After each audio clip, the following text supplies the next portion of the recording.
Sons of Kryos.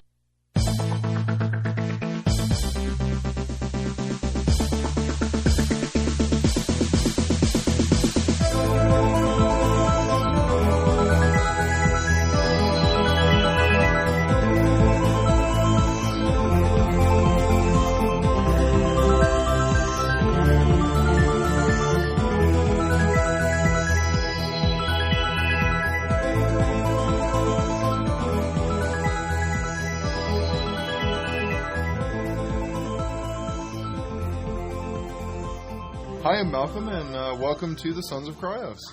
Hello, thanks for asking me to do the interview. Hello there from rainy and windy Scotland. Well, hello from rainy and windy Ithaca, New York. I think you would feel right at home here for about 9 months of the year. Next time I'm over in the States, I must make a trip to Ithaca. Yeah, absolutely. I feel right at home. I think you would. Absolutely. The hills, the lack of sunlight. I think you'd get right along here. Absolutely. As long as all the food is deep fried, I'll be fine. Having visited York, it is somewhat similar. I mean, is it? Yeah, similar to York. Not that that's Scotland, so never mind. Much windier up here. Yeah. So Malcolm, can you tell us a little bit about contested games? Contested ground games. Contested ground games. I'm sorry. Or Contested Ground Studios, as it's sometimes known. We'll get it right eventually, I'm sorry. It kind of came about in one of those moments of inspired stupidity, or maybe just stupidity, actually, I'm not entirely sure, where Paul does the art for A-State and our other stuff, and we did this kind of free, kind of fairly hacked-together website where I just wrote stuff and put it up on the website, and Paul did art for it. And after one evening of particularly positive email feedback, so Paul turns to me and goes, we could publish this. And I went, yeah, that's a great idea. And then it was kind of like, from there on in, it took us about 3 years to actually get the game out. And then, well, the story continues after that. But yeah, Contested Ground Studios, it's kind of started off with myself doing the writing, Paul doing the art. Our friend John did the sort of website and sort of business management side of it, and gradually it's expanded. There's quite a few of us working on it now. Our friend Gregor Hutton came on to do editorial kind of work. Nice. Because by profession he is an editor for a scientific publishers in Edinburgh. Right. That's a good friend to have as a game designer. Very, very handy friend to have. And so he came on board, but he's doing sort of writing and everything as well, and he also writes his own game stuff. I mean, he recently won one of the Ronnie's Awards on the Forge for his game 316. Oh, nice. That he did for the 24-hour RPG competition. Yeah. And so he's on board sort of doing all sorts of stuff for us. There's Ian McAllister, who did some editing work for us, and is also writing his sort of noir gangster game in America where Prohibition never ended, called Mob Justice, which we're hoping to get out next year. And he was over at Gen Con with us and got a lot of great feedback from sort of, Luke and sort of loads of guys like that. And it was that was one of the great things about Gen Con, was seeing Ian go over there and just get so inspired by speaking to these people and having such great ideas for his own work. So there's Ian, Gregor, John, Kat, who was also over at Gen Con with us. She came on board and sort of gives us business and sort of accountancy advice and all that kind of thing, and actually keeps us on a sort of level-headed kind of footing with all that kind of stuff. You all seem to fit in at the Forge booth, right? It just seemed to be a good fit. Yeah, it was really. I thought the atmosphere at the booth was really good. There was so many people there. I just got on with straight away. And the atmosphere and enthusiasm for games was absolutely fantastic. It was a bit daunting actually when I arrived there on the first day. I was like, kind of, I'm one of the new boys here, and all that kind of. There's people with much more experience, obviously, sort of Ron and Clinton and all these guys. But no, it was a great experience from my point of view, just to be on the stand, talking to people and doing demos and.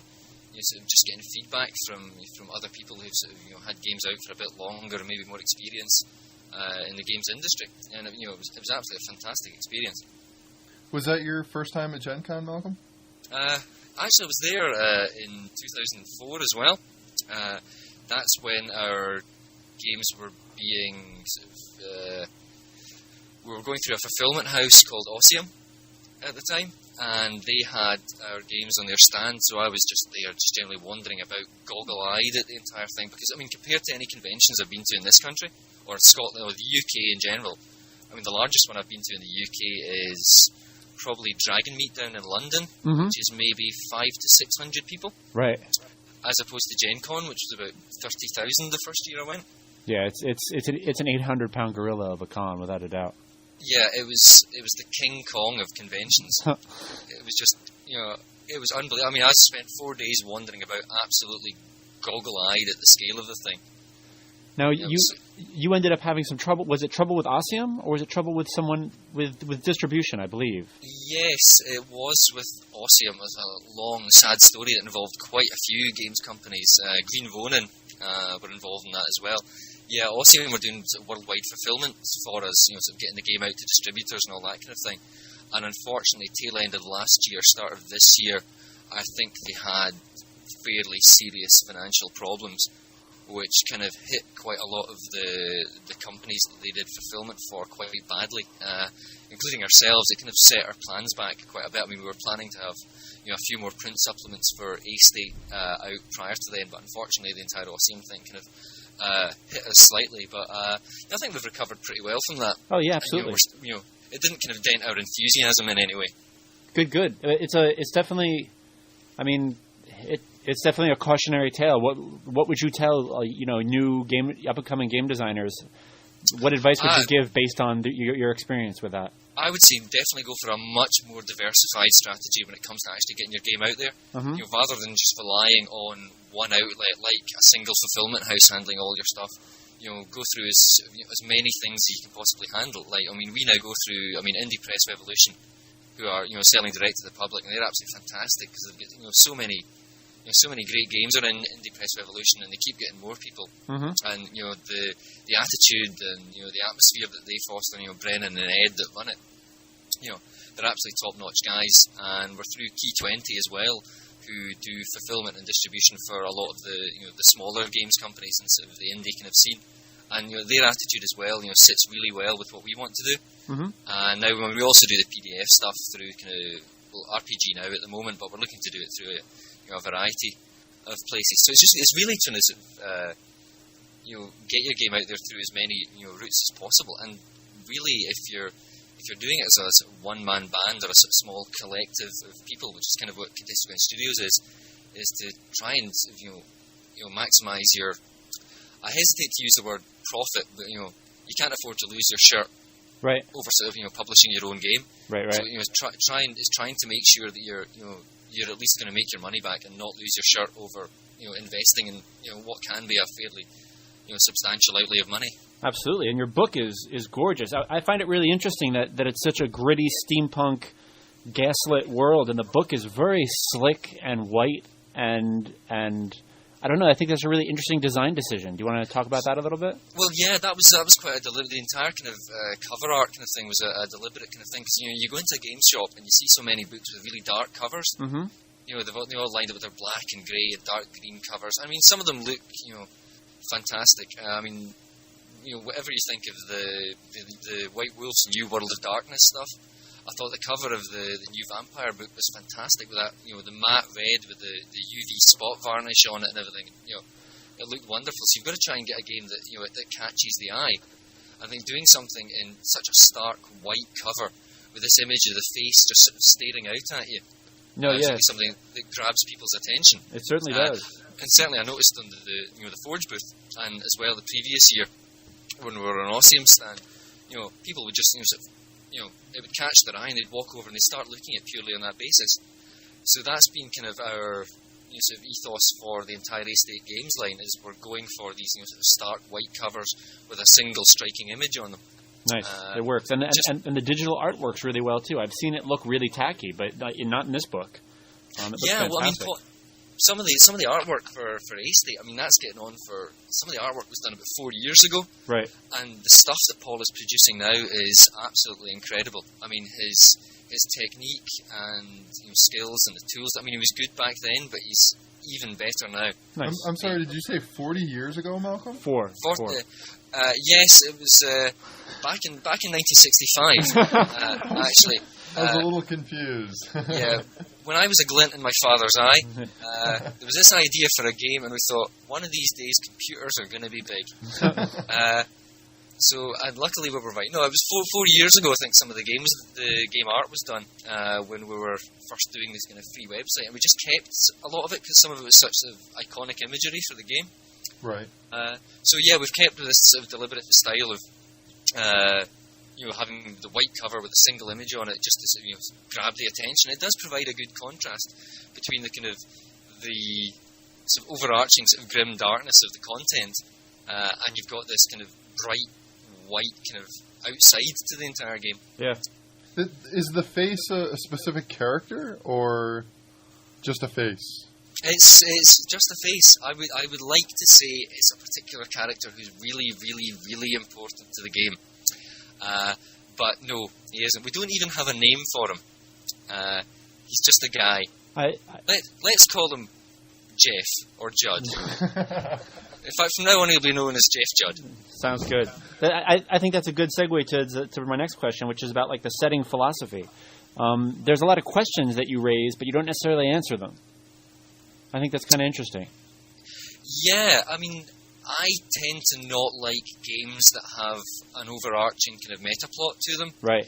Where there's, they bring out a new supplement and some big NPC has done this and some big historical event has happened, and your characters can't really influence what happens with kind of the major plot line of the game. Rock on, yeah.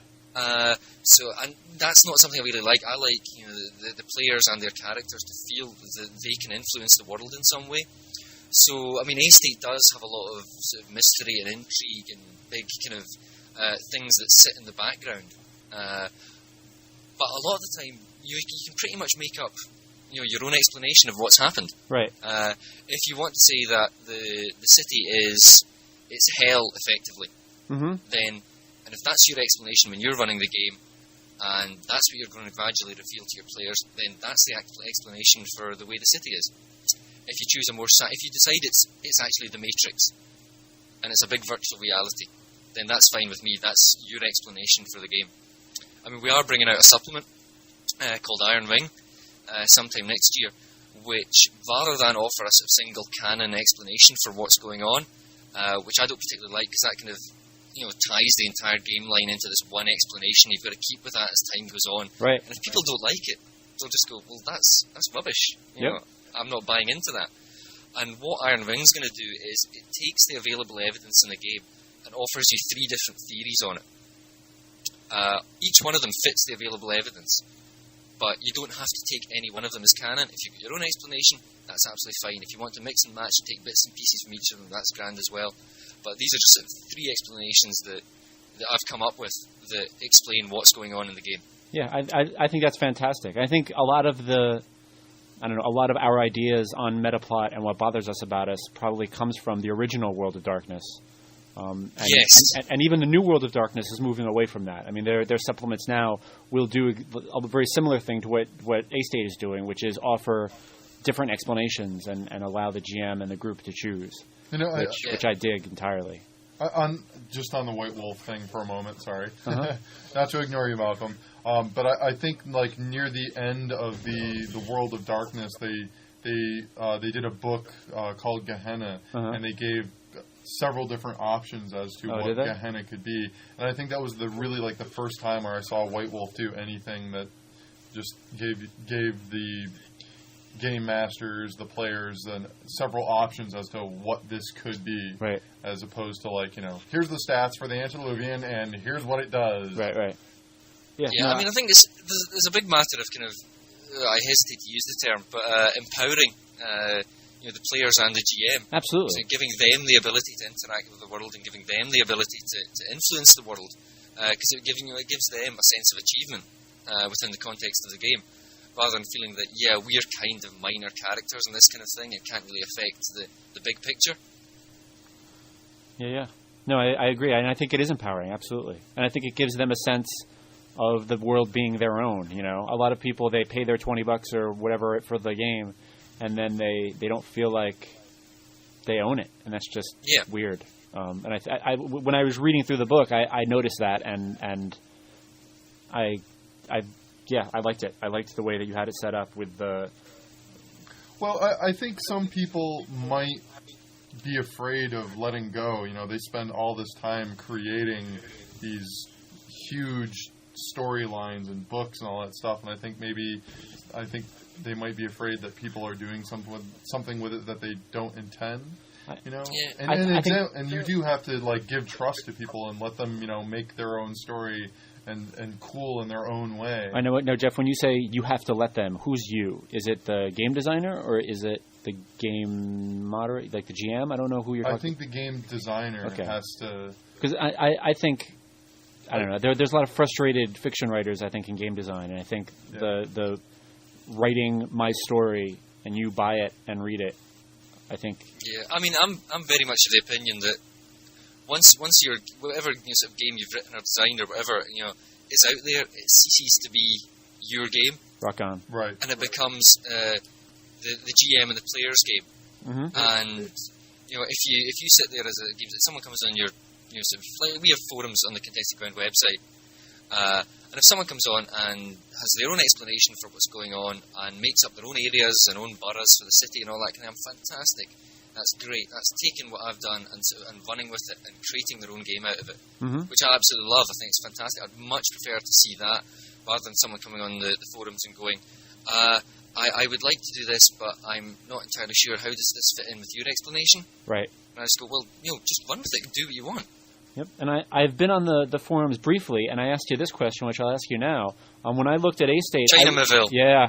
Do you want to nip that in the bud, or do you want to... No, go on, ask away. I'd like to hear the full question. No, it's just that my first post on your Contested Ground Studios forum was, hey, how influenced were you by China Mayville? And I could feel the collective groan as you all answered, because it was like, oh, the China Mayville question again.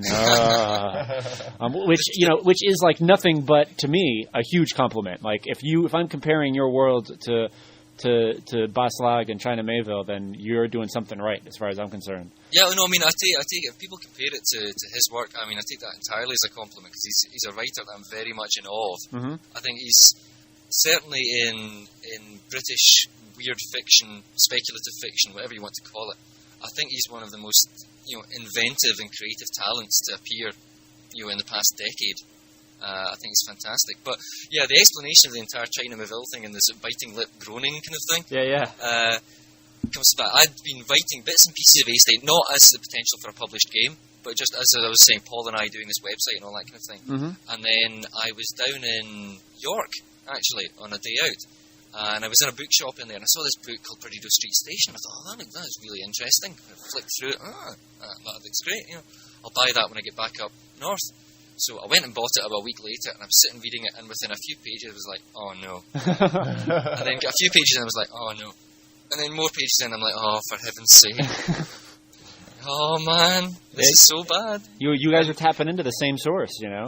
It was, yeah, that's the entire thing. So through the online sort of mailing list, I actually sort of got in contact with China and said, I'm working on something that may be construed as slightly similar to your work. But I got a very nice email back from him, and he actually read the downloadable stuff that we had on the website, and he said, yeah, you have a grim, dark, urban setting, and we're obviously influenced by the same writers like Charles Dickens and Mervyn Peake, right, and so, you know, Joseph Conrad and guys like that. You know, he said, just go for it. You write what you want. I mean, admittedly, I did change a few things because they were so close to stuff that was in, particularly Perdido Street Station, that it would have been viewed as a complete and utter rip-off if I'd actually kept them in. Right. Yeah, no, it's really interesting. Yeah, you guys are both coming from that same place, and it's great. They both, I think, work in their own way, and I think you'll get. I think I would imagine that you get a lot of crossover. You know, people who are looking for that, you know, Mayville-like steampunk role playing, and there's not a heck of a lot out there. No. Yeah, I mean that's a lot of the feedback we've had. People who've kind of been keen on Mayville stuff, they've picked up A-State and liked it because it's got a similar kind of, you know, sort of dark, gritty ethos to it and everything. Or people who've read A-State and then I've gone to them, you should read China Maville. Right. And they go off and read it and come and say, it's fantastic, you know, absolutely brilliant. I mean, some people sort of go off and, you know, it's not their kind of thing, it's not their cup of tea. But yeah, there's a lot of people out there who, you know, from both sides of, you know, get into A-State or get into Maville, which is fantastic. I mean, I think he's a a brilliant writer. Absolutely. A lot of similar themes going on. I mean, even down to like a lot of the class struggle going on in A-State that you point out in the book. That's that's my Scottish socialist background coming out there. All right, Malcolm, I got a question for you. I'm gonna change tracks here just a little bit. There are probably some listeners here who don't really know what A-State is. So could you tell us in your own words what A-State is? A-State is, now there's kind of game explanation. I'll give the game explanation first. A-State is, I hesitate to use the term steampunk because it's not. There's actually no steam in it, but it's all electricity, no steam. Although I may introduce steam at some point. It's a role-playing game mainly about hope and despair in this kind of twisted urban environment. I mean, the vast majority of the setting, the people live in this sort of industrial revolution level of technology with gaslit streets, but they've got televisions in their homes because it's a way of keeping the masses pacified and all that kind of thing. And you can't leave the city. That's one of the core things about the game, is you cannot leave. So you're essentially existing in this giant prison. And it's an incredibly grim setting. I look at some of the bits and think, oh dear, I just went too far there. I just went too far with making it, grim and hopeless. But the point of the characters in it, and I feel in retrospect I could have made more of this in the game. But there is a point in there where characters should exist to bring hope to people, whether it's an individual in the streets, whether it's a family living in a tenement, an entire borough, or maybe even the entire city itself. You should be doing something, either consciously or unconsciously, to bring hope to people, because without that, it would just be grim and exploitative. I'm just very keen to emphasise it's about hope rather than despair, although despair forms a big part of it. And from a personal point of view, it's the kind of summation of a lot of stuff that I love in literature and film and all that kind of thing. So, we're talking about China Miéville there, and his influences like Charles Dickens, who was a huge influence in the setting. Joseph Conrad, Mervyn Peake, M. John Harrison, Michael Marshall Smith, and even stuff like sort of film noir and old sort of German cinema like Nosferatu and M, right up to sort of modern day sort of psychological horror like Seven or Session 9 and stuff like that. It's just, it's influenced by a lot of the stuff I really love in sort of, literature and popular culture and all that kind of thing. What about games, Malcolm? What games got you into role playing and hooked you? The first game I ever played, I've been playing Warhammer Fantasy Battle and painting little miniatures very, very badly for quite a few years. My idea of painting was, I've got a Chaos army by Chaos Warrior. I shall paint him black and put a red stripe on him. Excellent. And then my friend Scott went, do you want to try this role-playing thing? And I'm like, oh, is that Dungeons and Dragons stuff? I don't know if I'm too keen on that. And he went, yeah, come along. It's at my house on Friday night. Okay, well, I'll come along. And they were playing this game called Call of Cthulhu. And I was given Private Investigator, and the GM Gary goes, so what's he called? And I went, thought for a moment, went Marlowe. Right. Imaginative name for a private investigator. So there was me and I think 8 other players and a GM packed into the very small front room of Scott's parents' house. Wow, it's a big group. Yeah, the game lasted half an hour.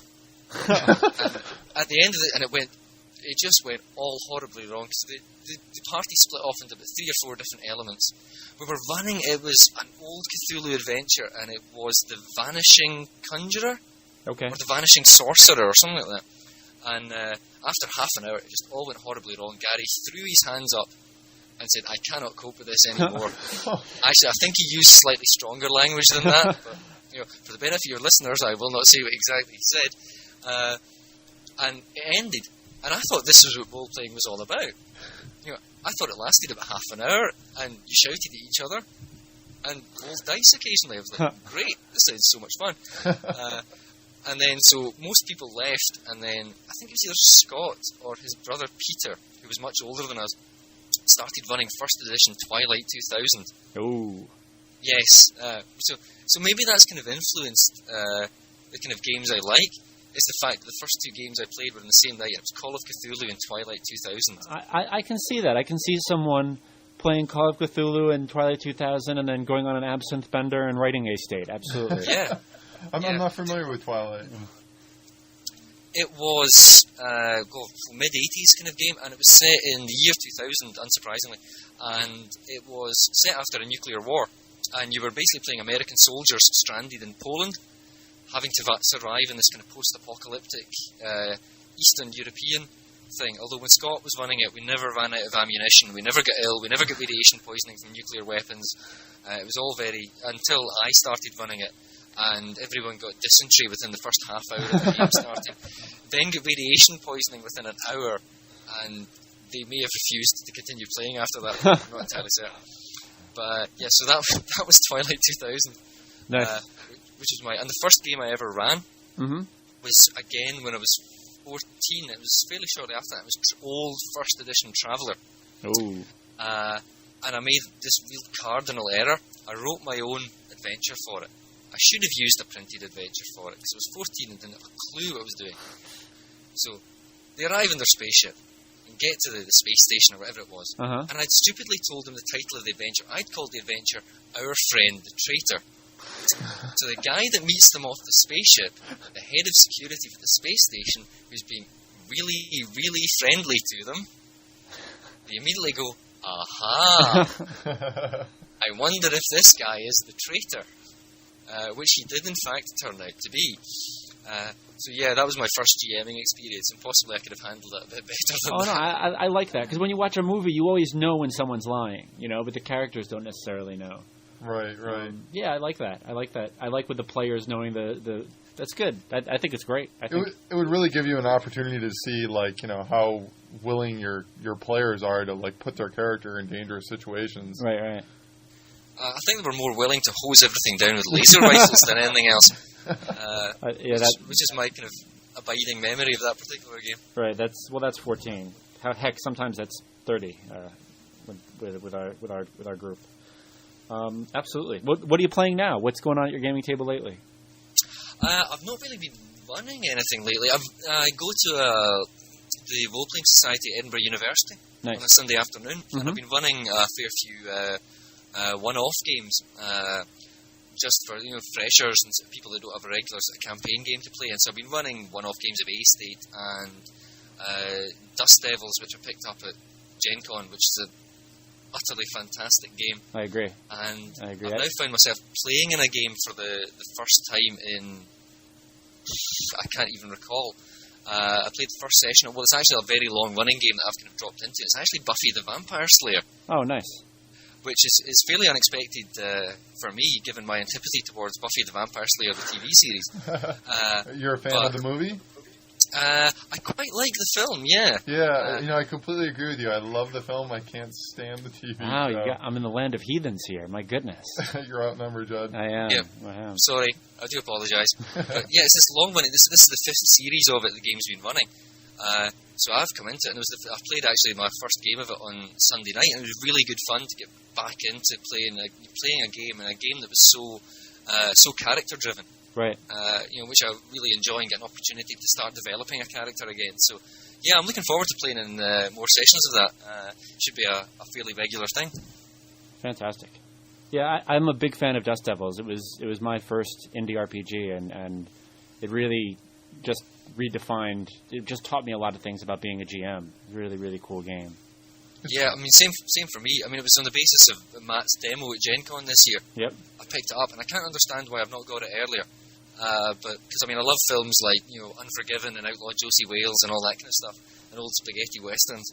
But it was Matt's demo totally sold me on the game, and running it just gave me so many new ideas on how to involve the players, and just at times you just let go as a GM and let the players do what they want. Right. And Dust Devils is my game of the moment.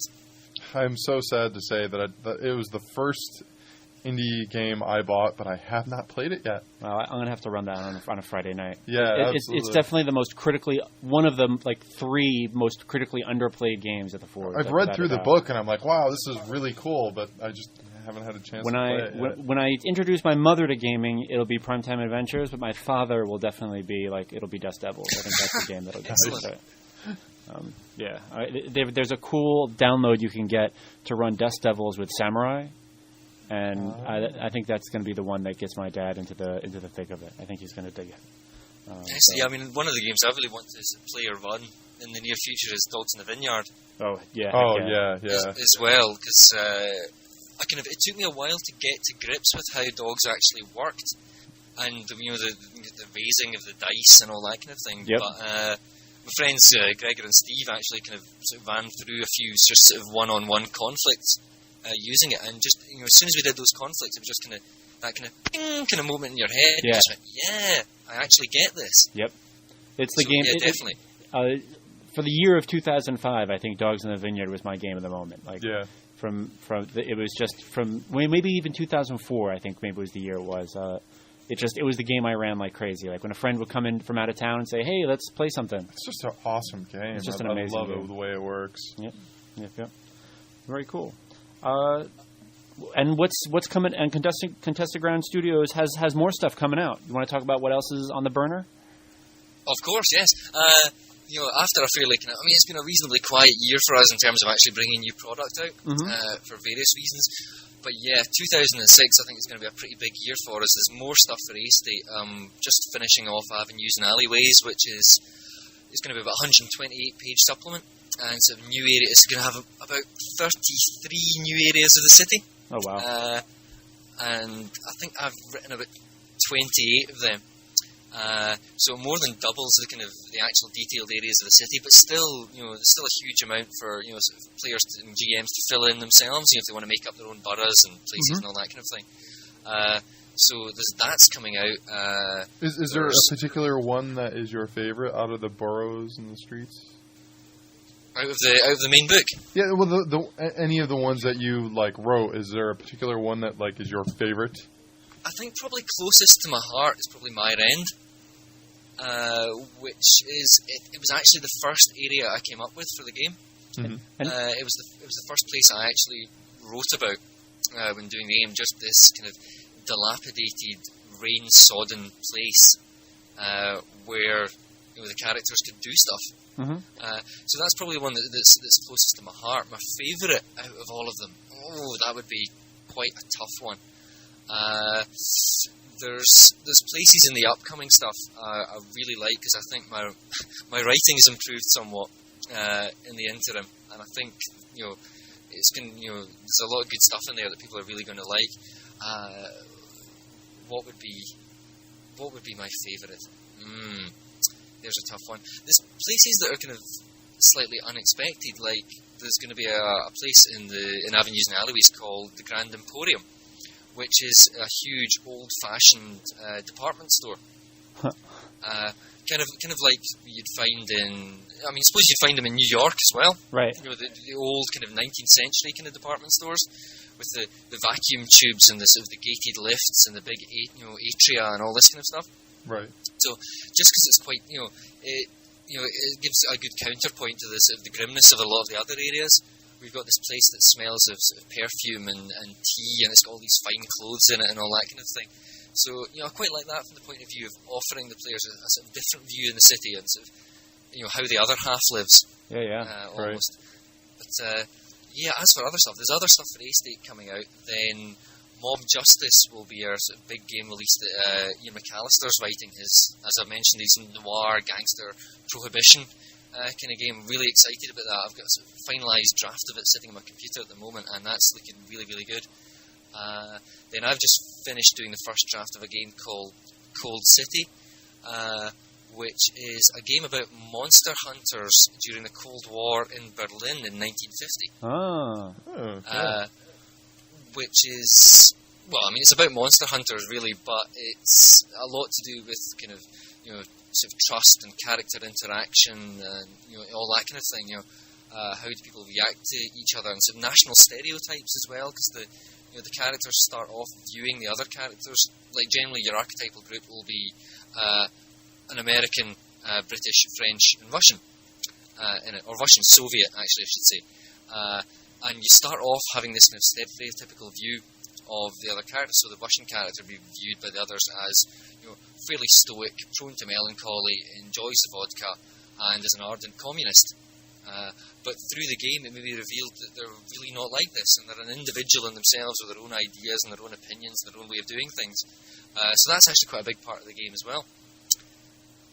Fantastic. And then what else? There's Criminal Comedy Capers, which is a fairly lightweight game of corrupt cops, bungling burglars, and thick thieves, which is sort of comedy kind of game in the style of sort of 1970s cop shows and sort of crime capers and sort of farce movies and all that kind of thing. Like the Pink Panther, that kind of?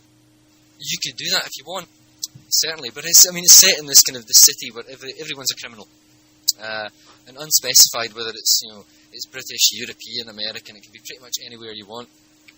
But it's a very lightweight, comedic kind of game that isn't intended to last longer than about half an hour or something like that. Nice. It's just the role playing equivalent of just a pickup game. Yeah.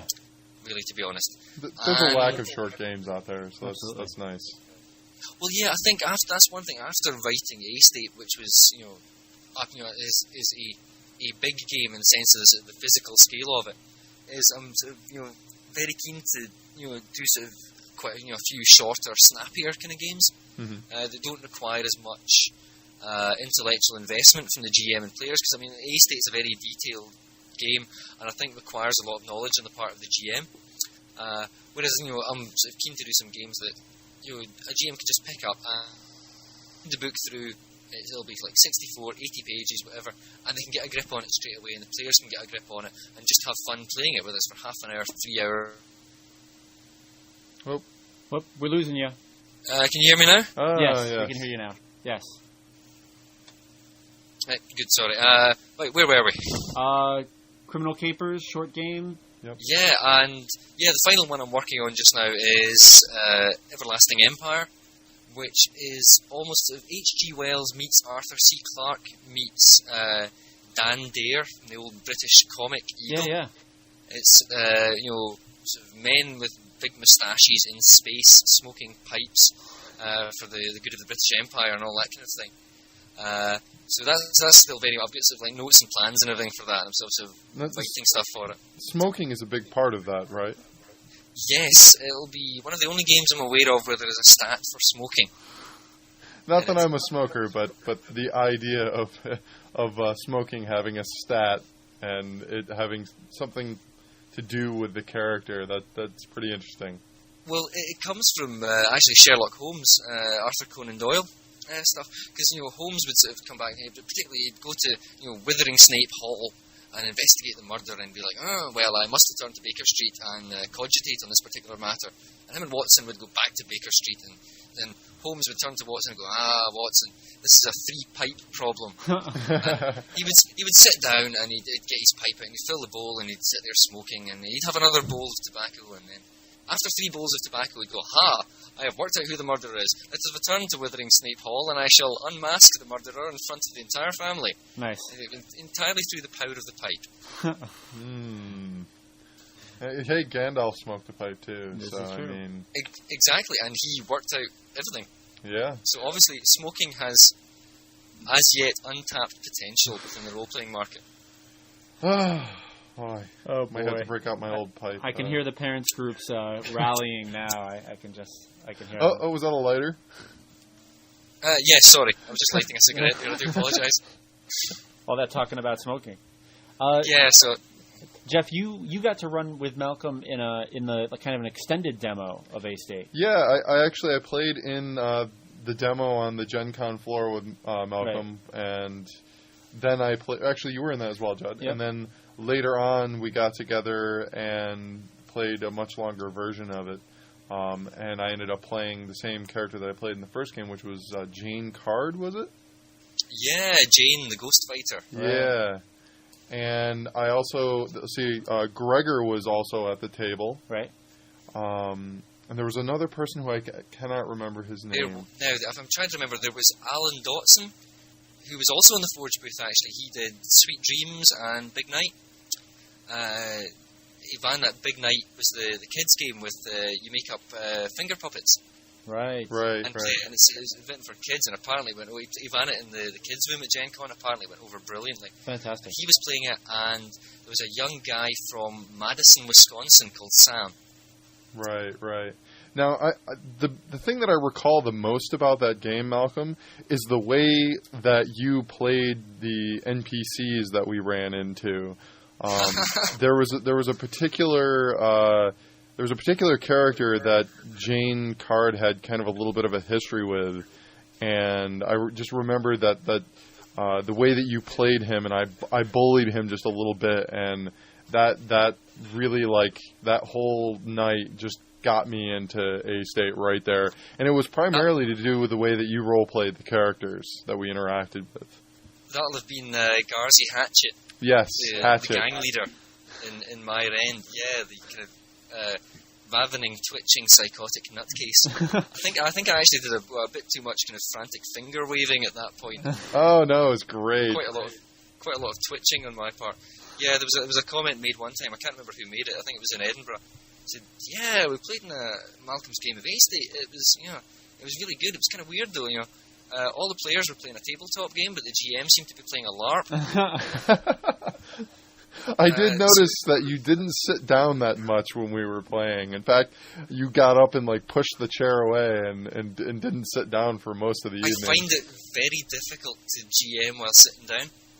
I find it really difficult. I need to be on my feet and actually doing stuff. Express, yeah.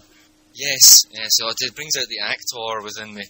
That kind of energy is also really it's catching, especially when you're trying to push a game at a con like Gen Con. It's nice to get everybody else into it and on the same page. You have no idea how unbelievably daunted I was with the idea of running 20-minute demos at Gen Con. Oh, I bet. It was a terrifying concept. Actually, I was incredibly grateful to Luke Crane because he sat down on Messenger or AIM or whatever it was a couple of weeks before the con. I said, "Okay, what's your idea for your demo?" And I went, "It's this," and he went, "Wow, ooh, you want to do this?" And he absolutely put the boots to the ideas that I had and everything, but gave lots of great feedback and really made it without Luke's input, the demo wouldn't have been half as strong, and it would have taken twice as long to actually do. Yeah, his demos are really tight. He. Oh yeah, I saw Luke demoing as well, and he's standing there doing a fight scene for Burning Wheel, and he's lunging and parrying and doing all this stuff. It's fantastic. I mean, that's the way I like to GM, and his input was fantastic. The idea of actually demoing a game in 20 minutes was totally alien to me. It's really neat. It's a really neat way that the Forge booth operates. I really like the whole vibe and energy of that joint. I love going to the Forge booth at Gen Con. It's just, it's the place to be. Yeah, everybody's so passionate. We've talked about that before. Unfortunately, our time has run out, guys. All right. Well, it was nice talking to you, Malcolm. No, thank you very much for the opportunity. It's been good of you to let me ramble on at length. No. It was our pleasure. Yeah, we really appreciate it. It's really nice having you on the show. It is early in the evening here at Kryos Studios at the Lauer home, but it's quite late where Malcolm is. So it's now midnight. So I appreciate it. I appreciate you talking to us till the wee hours of the morning. It's really no problem at all. Yeah, cool. An absolute pleasure. Great.